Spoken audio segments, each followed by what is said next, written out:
I, Tesu Sachin, welcome you to CQU Business Talk. Today we'll explain three main topics. They are NAB and its stakeholders, Advantages and disadvantages of integrated reporting over CSR. and wide use of IR. Here we have Purna Maharjan to give a brief introduction of the topics.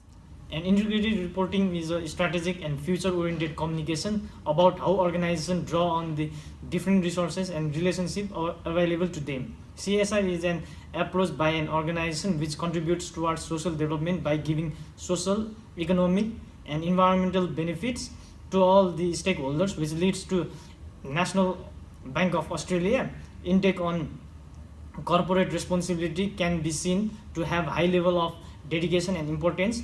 Their slogan is more than money, to imply that they take their corporate responsibility equally as important to their core activities as a bank. So now we would like to introduce Mr. Romit Shrestha, a NAB representative from Brisbane, who will brief us about its stakeholders and its activities, and he'll be connecting us through Skype. NAB utilizes the moral principles of stakeholder theory, and currently they are focused in 5 key stakeholders. They are community, customers, employees, environment, and finally their shareholders. Talking about customers at the first, customers they will be found in the Dig Deeper 2016 report. They are basically focused on cyber security with over 240 cyber awareness programs. Alongside that, they are also helping in responsible lending and helping the customers manage their environmental risks. Coming into community, they are involved in social acts like volunteering and giving, the NAB Foundation, and natural disaster and crisis supports. In the context of employees, NAB is focused on leadership, diversity in workplace, health and security, and finally flexibility in the workplace relations. In environment, they are focused on 2 main factors. They are the climate change and the resource scarcity. And finally, in their shareholders, they have now been they are conducting annual general meetings. They conduct surveys and give leadership speeches. Thank you. Now, I'll explain about the advantages of IR over CSR. A study done by Ernst & Young and Boston College of Corporate Citizenship in 2013 regarded that IR has positive effect on the organization's reputation, followed by increase in employee loyalty, capability of increasing accurate information of a company's social performance, and refining the company's corporate strategies. IR also helps in improving the company's long-term value by considering not only the financial aspects of the company, but also non-financial aspects in short-term, medium, and long-term. KPMG, Paraguay, Binod Mario, and Larsenux argue that standard and guideline for CSR assist an organization to familiarize itself with rating dimensions and fit with their CSR peer group. But Dalsrud, Morimoto, Ash, and Hope says that not a single CSR practice has been established. Again, the 10 potential advantages identified by Ernst & Young and the Boston College of Corporate Citizenship were increased reputation, increased industry leadership, enhanced employee loyalty and recruitment, enhanced customer loyalty, cost saving from more effective and efficient operation, profit enhancement, more access to financial capital, enhanced regulatory compliance, increased opportunity for grants, and more refined corporate mission and strategies. Thank you.